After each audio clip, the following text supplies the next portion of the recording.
요한계시록은 사도 요한이 반드시 속히 일어날 일들에 대하여 하나님께로부터 계시를 받은 것입니다.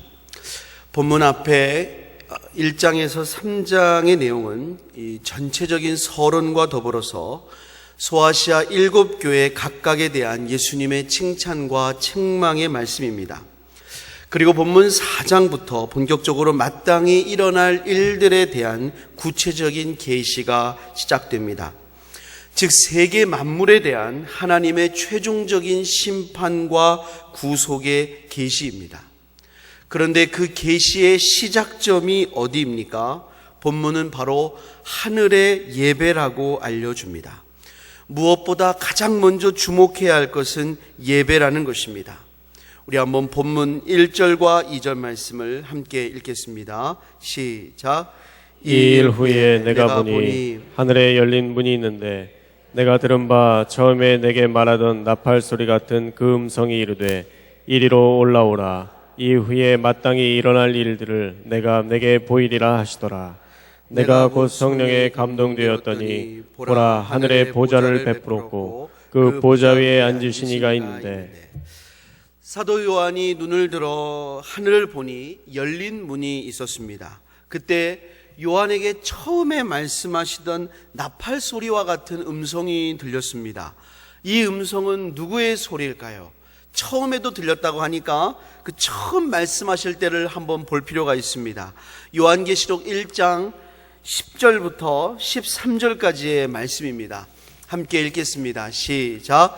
주의 날에 내가 성령에 감동되어 내 뒤에서 나는 나팔 소리 같은 큰 음성을 들으니 이르되 내가 보는 것을 두루마리에 써서 에베소, 서머나, 버가모, 두아디라, 사데, 빌라델비아, 라우디게아 등 7교회에 보내라 하시기로 몸을 돌이켜 나에게 말한 음성을 알아보려고 돌이킬 때에 7 금촛대를 보았는데 촛대 사이에 인자 같은 이가 발에 끌리는 옷을 입고 가슴에 금띠를 띠고.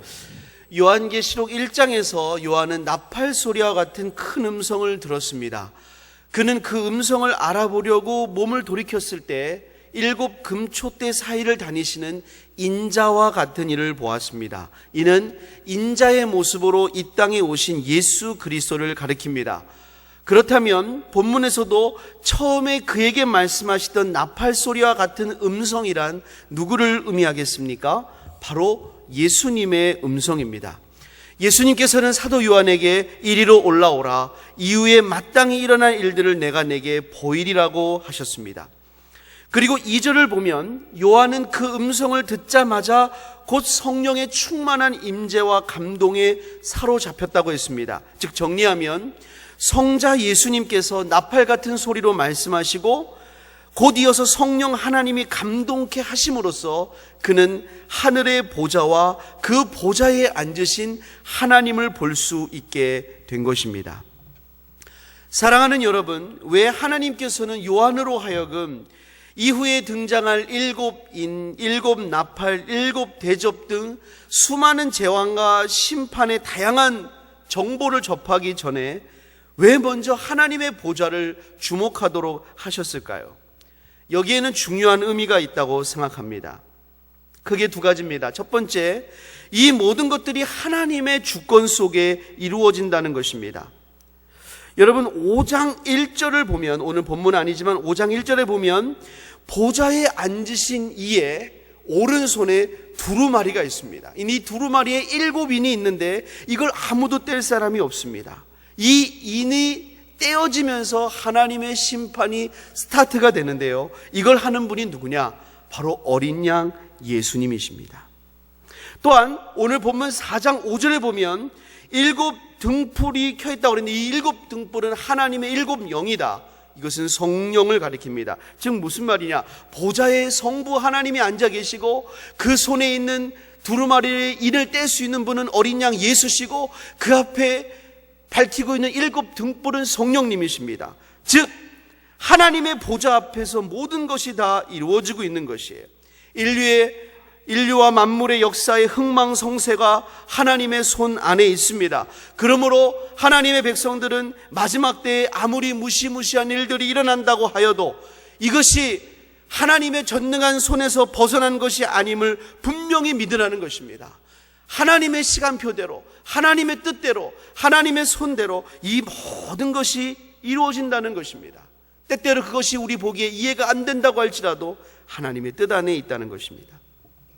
두 번째로 이렇게 보좌를 주목하게 하신 이유는 하나님께 드려야 할 합당한 예배를 보여주시기 위함입니다.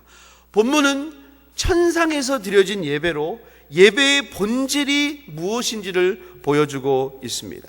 사랑하는 여러분, 말세를 살아가는 우리에게 무엇보다 필요한 것이 무엇일까요? 살아계신 하나님에 대한 예배를 회복하는 것입니다.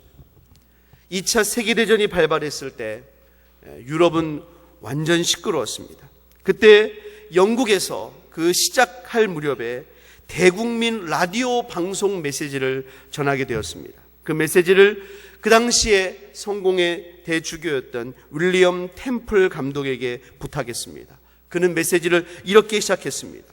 국민 여러분, 지금은 다른 어떤 때보다 전능하신 하나님께 예배해야 할 때입니다.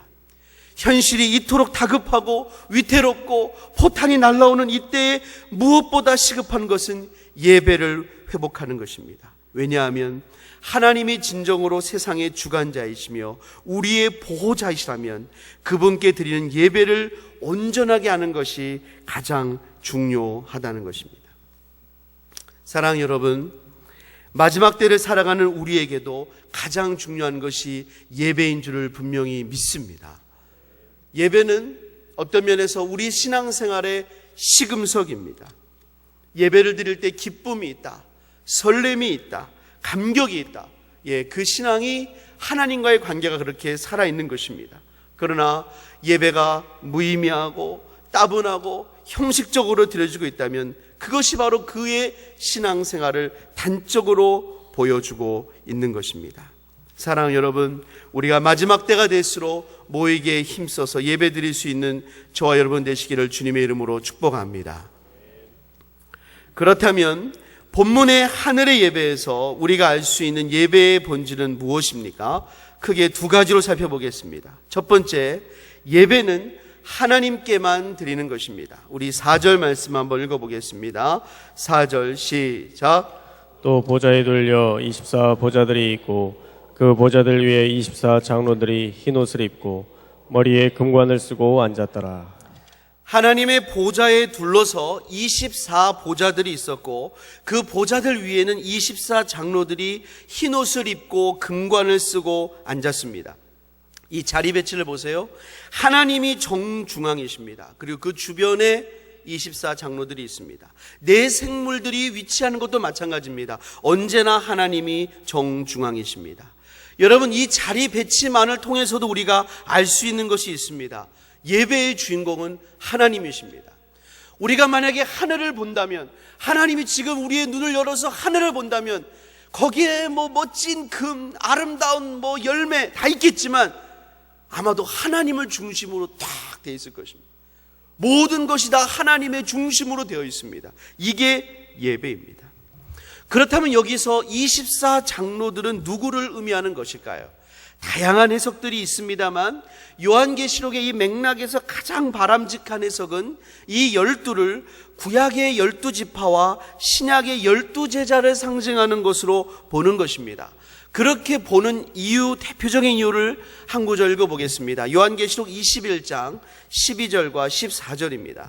함께 읽습니다. 시작. 크고 높은 성곽이 있고 12문이 있는데 문에 12천사가 있고 그 문들 위에 이름을 썼으니 이스라엘 자손 12지파의 이름들이라. 그 성의 외곽에는 12기초석이 있고 그 외에는 어린 양의 12사도의 12이름이 있더라. 12문과 12기초석이 있는데 이 12문은 12지파를 의미하고 12기초석은 12명의 사도를 의미합니다. 그러므로 12과 12를 더한 24는 구약과 신약 시대에 구원받은 하나님의 백성들, 이스라엘을 통해서 12사도를 통해서 전해진 그 복음을 듣고 구원받은 하나님의 백성들, 특별히 그 중에 장로라고 있기 때문에 그 무리들의 대표자들을 총칭하는 것으로 봅니다. 이 24장로들이 흰 옷과 금관을 썼다는 것은 거룩함과 영광을 상징하는 것입니다. 정리하면 구약과 신약의 백성들 가운데 주의 보혈로 거룩함을 입고 믿음의 경주에서 승리한 존귀한 백성들의 대표가 주의 보좌를 둘러 앉은 것입니다. 여러분, 얼마나 영광스러운 승리자들입니까? 근데 주목할 것은 이들은 자신들의 그 존귀한 영광을 취하기를 거부한다는 것입니다. 우리 10절 말씀을 한번 읽어보겠습니다. 10절 시작. 24장로들이 보좌에 앉으신 이 앞에 엎드려 세세토록 살아계신 이에게 경배하고 자기의 관을 보좌 앞에 드리며 이르되, 24장로들은 보좌에 앉으셔서 세세토록 살아계신 하나님께 엎드려 경배하고 자기의 면류관을 벗어서 보좌 앞에 드렸습니다.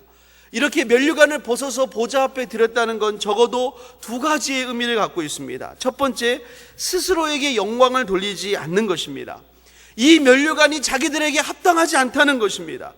내가 어떻게 하다 이 자리에 와 있냐? 오직 하나님의 은혜로 이곳에 있음을 고백하고 찬미하는 것입니다. 내가 저들보다 나은 것이 하나도 없습니다. 내가 저들보다 뛰어나서 앉아있는 것이 아닙니다. 하나님의 은혜로 여기에 있습니다. 그래서 스스로의 의와 덕을 내세우지 않는 것입니다. 두 번째는 절대적인 항복입니다. 고대 전투에서는 한 나라가 다른 나라에게 패배하면 그 나라의 왕은 정복자의 왕에게 자기 면류관을 벗어서 바쳤습니다. 24장로들이 하나님께 면류관을 드림으로써 하나님께 완전한 항복과 온전한 주님이심을 고백하는 것입니다. 온전히 하나님만 높인다는 것입니다. 사랑하는 여러분, 우리가 이러한 장로들의 예배에서 분명히 알 수 있는 것이 무엇입니까? 예배는 오직 하나님께만 드려지는 것입니다. 하나님 외에 그 어떤 것도 주목의 대상이 되어서는 안 됩니다. 예배에는 아름다운 찬양도 있고 능력 있게 선포되는 말씀도 있어야 되고 우리가 드려지는 예물도 있어야 됩니다. 하지만 예배의 중심은 아름다운 하모니도 아니고 헌금도 아니고 설교자도 아니고 이 회중석에 있는 어떤 주목받을 만한 개개인도 아닙니다. 예배는 오직 하나님께 드리는 것이고 하나님께만 집중하는 줄을 믿습니다. 이 예배의 처음 찬양이 시작될 때부터 마지막 축도로 마칠 때까지 이 예배 가운데 임재하신 하나님만을 의식하면서 하나님이 오늘 우리에게 어떻게 말씀하시는지, 하나님이 우리에게 어떻게 찾아오시는지 그 하나님께만 집중하는 것입니다. 그렇게 하나님께 집중하는 예배가 될 때 나타나는 현상이 있습니다. 우리의 반응이 있습니다. 그것은 예배 가운데 회개가 있다는 것입니다. 예배 가운데 하나님을 경외함이 있다는 것입니다. 이사야서 6장에서 이사야가 주께서 높이 들린 보좌에 앉으시고 그 옷자락이 성전에 가득한 모습을 보았습니다. 천사들이 날면서 둘로는 자기 얼굴을 가리고 둘로는 발을 가리우고 둘로는 날면서 거룩하다 거룩하다 거룩하다 하나님을 찬양하는 소리를 들었습니다. 여러분, 그 모습을 보았을 때 이사야에게 나타난 반응이 무엇이었습니까? 화로다, 나는 망하게 되었도다. 나는 부정한 백성 중에 거하면서 왕을 보았도다 하였습니다. 하나님을 바라보는 순간 우리에게는 죄에 대한 두려움이 와야 되고 회개해야 되고, 그래서 하나님을 사랑하지만 하나님을 두려워하는 경외함으로 차야 되는 것입니다. 우리의 예배가 그런 예배 되기를 예수님의 이름으로 축복합니다. 두 번째, 예배는 하나님의 성품과 행하심을 찬양하는 것입니다. 요한은 보좌에 앉으신 하나님을 보고 이렇게 증언하였습니다. 우리 3절을 읽겠습니다. 3절 같이 읽습니다. 시작. 앉으신 이의 모양이 벽옥과 홍보석 같고 또 무지개가 있어 보좌에 돌렸는데 그 모양이 녹보석 같더라. 요한은 보좌에 앉으신 하나님을 표현할 마땅한 언어를 찾지 못했습니다. 그 이유는 이 세상에 하나님을 규정할 어떤 단어나 개념이나 대상이 없기 때문입니다. 그래서 하나님을 묘사하기를 마치 벽옥과 홍보석 같다고 그랬습니다. 무지개가 보좌에 둘렸는데 그 모양이 녹보석 같다고 그랬습니다. 일종의 비유로 말한 것입니다. 이런 것 같고 이런 것 같다, 이런 식으로 표현했습니다. 자, 그렇다면 벽옥과 홍보석과 녹보석이 각각 무엇을 의미할까요? 여러분, 여기에 대해서 학자들은 다양한 견해를 제시합니다. 통일된 견해가 존재하지 않습니다. 그런데 여러분, 이렇게 다양한 견해를 제시하는 학자들이 공통적으로 동의하는 게 하나 있습니다. 그것은 이 보석들이 어떤 것을 의미하건 간에 하나님의 성품을 나타낸다고 보는 데는 거의 대동소이하게 일치합니다. 이 홍보석이, 이 녹보석이, 이 벽옥이 하나님의 그 놀라우신 성품을 보여주고 있다는 것입니다. 특별히 21장에 보면 이 보석들은 새 예루살렘이 하늘로부터 내려오는데 그 새 예루살렘의 구성의 기초물입니다. 그러므로 이 새 예루살렘에서 보여진 하나님의 영광, 신부 같다고 그랬습니다. 거룩함과 순결, 또한 보좌에 무지개가 둘렸다고 그랬습니다. 무지개는 신실한 하나님의 약속입니다. 하나님의 신실하심, 이 모든 성품을 드러내는 것으로 보입니다. 하나님의 거룩함과 영광과 순결과 신실하심이 그 보좌 앞에 드러났습니다. 중요한 것은 뭐냐? 요한이 보좌에 앉으신 이를 바라볼 때 그분의 외형을 바라본 게 아니라 그분의 본질적인 성품을 바라봤다는 것입니다. 모세도 마찬가지입니다. 주의 영광을 보여달라고 그랬을 때 주님께서 그래, 네가 바위 틈에 숨어라. 내가 너에게 손을 감췄다가 내 뒷모습만 볼 텐데 내 앞에 나의 선한 것들을 지나가게 한다고 그랬어요. 나의 머리카락을 보여준다거나 나의 뒤통수를 보여주는 게 아니라 내 선한 것들을 보여준다. 하나님의 본질적인 성품을 보여주겠다는 것입니다. 그러므로 우리가 하나님을 찬양할 때는 하나님의 본질적인 성품을 찬양해야 됩니다. 우리 한번 7절부터 8절 말씀 한번 읽어보겠습니다. 7절 8절 읽습니다. 시작. 그 첫째 생물은 사자 같고 그 둘째 생물은 송아지 같고 그 셋째 생물은 얼굴이 사람 같고 그 넷째 생물은 날아가는 독수리 같은데 네 생물은 각각 6날개를 가졌고 그 안과 주위에는 눈들이 가득하더라.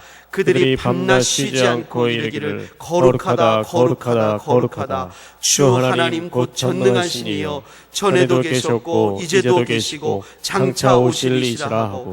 보좌 주위에 있던 네 생물은 천사들인데 하나는 사자 같고 하나는 송아지 같고 하나는 사람 같고 하나는 독수리 같았습니다. 여러분, 이건 에스겔서 1장에도 나오는 것인데 이사야서 6장에 나오는 천사 약간 믹스됐어요. 에스겔서에 있는 것은 이런 형상이 나왔고 6장에서는 날개 6이 있는데 이것이 약간 결합된 형태로 보입니다. 근데 중요한 것은 뭐냐? 왜 이렇게 네 형상으로 나왔을까? 이것은 각 분야의 최고성을 의미하는 것으로 봅니다. 즉 사자, 맹수 중에 최고, 소, 가축 중에 최고, 사람, 만물의 영장, 독수리, 새 중에 최고입니다. 이는 모든 피조물들의 최고로서, 즉 피조물을 대표해서 모든 피조물이 하나님을 찬양하고 있는 것입니다. 그런데 이 네 생물의 찬양을 보니까 하나님의 성품을 찬양합니다. 거룩하다 거룩하다 거룩하다. 하나님의 거룩함을 찬양합니다. 하나님은 전능하십니다. 이제도 계시고 장차 오시리 영원하신 하나님을 찬양합니다. 이처럼 하나님의 속성을 깊이 아는 것은 참된 예배를 위한 필수 사항입니다. 시편 107편 1절을 읽어보겠습니다. 107편 1절 있습니다. 시작. 여호와께 감사하라. 그는 선하시며 그의 인자하심이 영원하미로다. 왜 감사해야 되냐? 하나님의 선하심과 인자하심이 영원함을 찬양하는 거예요. 여러분, 하나님을 예배하려면 하나님을 알아가는 게 필수입니다. 여러분, 우리 프레이즈라는 걸 찬양한다고 하잖아요. 근데 이걸 사람한테 쓰면 칭찬한다고 그래요. 제가 키가 작은 사람이 있는데, 야, 너 키가 너무 훤칠하게 크다. 머리가 벗겨진 분이 있는데 숱이 참 많으시네요. 그럼 뺨 맞겠죠. 칭찬하려면 그분에 대해서 정확히 알고 칭찬해야 되잖아요. 하나님도 마찬가지예요. 하나님을 찬미하려면 하나님을 알아야 찬미할 수 있는 거예요.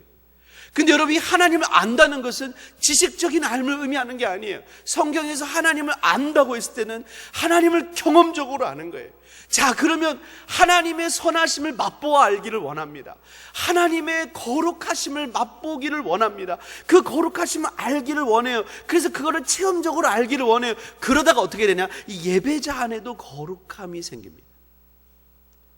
하나님의 정의로우심을 알고 싶어요. 그분을 예배하고 싶어요. 그러다가 하나님의 정의로우심이 우리 안에 들어요.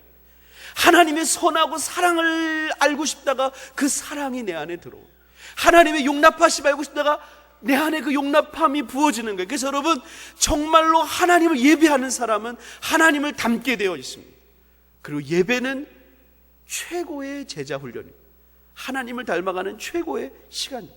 정말 하나님의 임재가 있는 예배는 그 무엇보다 귀한 것입니다.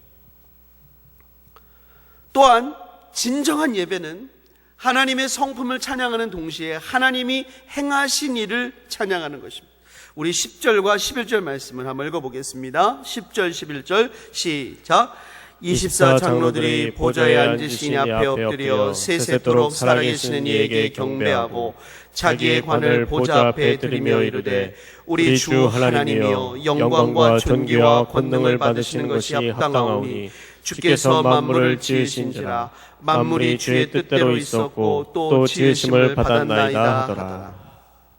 24 장로들은 자기의 면류관을 보좌 앞에 드리며 찬미하기를 우리 주 하나님이여 영광과 존귀와 권능을 받으시는 것이 합당하시오니 주께서 만물을 지으신지라 만물이 주의 뜻대로 있었고 또 지으심을 받았나이다.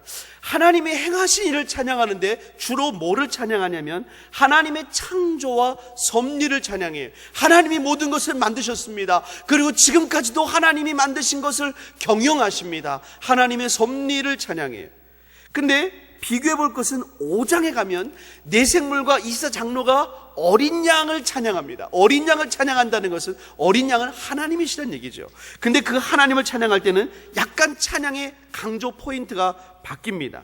요한계시록 5장 9절과 10절을 읽겠습니다. 5장 9절과 10절 시작. 그들이 새 노래를 불러 이르되 두루마리를 가지시고 그 인봉을 떼기에 합당하시도다. 일찍이 죽임을 당하사 각 족속과 방언과 백성과 나라 가운데서 사람들을 피로 사서 하나님께 드리시고 그들로 우리 하나님 앞에서 나라와 제사장들을 삼으셨으니 그들이 땅에서 왕노를 하리로다 하더라. 예수님을 찬미할 때는 그분의 구속의 역사를 중점적으로 높여드립니다. 정리하면 이 성부 하나님과 성자 예수님의 그 역사를 고백할 때 성부 하나님께는 창조와 그 섭리를, 성자 예수님께는 그 구속하심을, 아마 성령님께서는 우리의 인치심과 우리를 보호하심과 우리를 감화하심을 찬양할 것입니다. 이렇게 하나님이 하신 일을 구체적으로 찬양한다 그 말입니다. 사랑하는 여러분, 예배는 무엇입니까? 이 땅에서 땅만 보고 살던 사람을 하나님의 수준으로 하나님이 끌어올리는 것입니다. 지금 요한은 핍박이 많았던, 로마의 핍박이 많았던, 그래서 생명의 위협이 있던 그 시대에 살고 있었던 하나님의 사람입니다. 그런데 하나님이 너 이리 올라와라 그랬습니다. 이리 오라고 그래서 하늘의 전망대 위에 세웠습니다. 그리고 그 하늘 위에 계신 하나님을 바라보게 하셨고 그 하늘 위에 계신 하나님이 이 땅에 베푸신 하나님의 놀라운 일들을 목도하게 하셨습니다. 그리고 그는 여전히 핍박당하는 교회 가운데 있지만, 현실은 너무나 빡빡하고 어려운 곳도 많지만 그 속에서 여전히 하나님이 하나님의 뜻대로 세상을 경영하시고 하나님의 구속으로 영혼을 구원하시고 하나님의 구원의 시나리오가 하나 둘 완성되어 가는 것을 보게 하셨습니다. 사랑하는 여러분, 하나님의 백성들은 땅만 보고 살 수 없습니다. 하늘을 봐야 됩니다. 할렐루야. 예배는 하늘을 바라보는 시간입니다. 하나님을 바라보는 시간이고 하나님 우리에게 허락하신 놀라운 영광을 목도하는 시간입니다. 그런 예배가 우리의 예배 되시기를 예수님의 이름으로 축복합니다. 우리 함께 이 시간에 말씀 붙잡고 기도하겠습니다. 하나님, 우리에게 이러한 예배를 허락하여 주시고 이러한 예배를 드리기 위해서 참된 예배자가 될 수 있도록 은혜 허락하여 주옵소서. 우리 함께 기도하겠습니다. 하나님 아버지 감사합니다. 하나님 아버지, 오늘 하늘의 예배를 우리가 함께 보았습니다. 주님, 이 예배가 우리의 예배 되기를 원합니다. 하나님, 이 예배가 제 예배 되기를 원합니다. 하나님을 정말 깊이 알아가기를 원합니다. 하나님의 선하심을 거룩하시고 하나님의 정의로우심 알아가기를 원합니다. 오 주님 불쌍히 여겨 주시옵소서. 우리에게 그런 예배를 드릴 수 있도록 하나님 성령님을 허락하여 주옵소서. 하나님, 우리가 성령의 감동이 없이는 하나님의 보좌를 바라볼 수 없습니다. 주님이 오라고 하시는 부르심이 없이는 우리는 주님의 영광을 볼 수 없습니다. 하나님 아버지, 하나님, 우리가 하나님의 부르심과 성령의 감동을 하나님 무시하고 하나님 살았던 그 모든 생활들을 용서하여 주시옵소서. 아버지 하나님, 우리가 주님의 음성에 예민하기를 원합니다. 성령의 감동으로 주님을 바라보고 하나님 앞에 참된 예배 드리기를 원합니다. 하나님, 우리를 붙잡아 주시옵소서. 우리 시간에 기도할 때에 우리나라와 민족을 위해 기도해 주시고 이 땅의 교회들을 위해 기도해 주시고 특별히 우리 열어가신 천안 아산과 우리 교회 주신 비전 만천백을 위하여 이를 위해 세우신 담임 목사님의 사역과 갑절의 기름 부으심을 위하여 또한 오늘 주간 예배를 드리는 카메론 지역의 부흥을 위하여 우리 같이 합심으로 기도하겠습니다. 하나님 아버지, 하나님 아버지, 이 나라를 불쌍히 여겨 주옵소서. 위정자들을 불쌍히 여겨 주시고 저 북한 땅이 무너졌어 악한 정권이 무너지고 하나님의 나라 되게 하여 주시고 아버지, 이 땅에 5만 교회와 1200만의 성도를 불쌍히 수많은 주의 종들을 불쌍히 여겨 주시기를 원합니다. 오 하나님을 경외하고 두려워하는 하나님 백성 되게 하여 주옵소서. 우리에게 허락하신 천안 아산 지역의 복음화 성취하여 주시고 하나님, 우리에게 허락하신 비전 만천백을 속히 이루어주시기를 원합니다. 하나님을 예배하는 만명의 예배자를 주시옵소서. 하나님 아버지, 하나님 아버지, 우리에게 허락하신 귀한 담임 목사님 날마다 성령의 기름을 갑절로 부어주시고 강건케 하시고 하나님 목사님에게 허락하신 주님의 놀라운 뜻과 비전을 마음껏 이루어 주시옵소서. 아버지, 하나님, 우리 모든 성도들을 붙잡으실 때 특히 환난과 시험 가운데 있는 영혼도 붙잡아주시고 특별히 오늘 카메론 지역에 하나님을 예배합니다. 하나님께 영광 돌립니다. 그 찬양을 기쁘게 받아 주옵소서. 감사드리며 예수님의 이름으로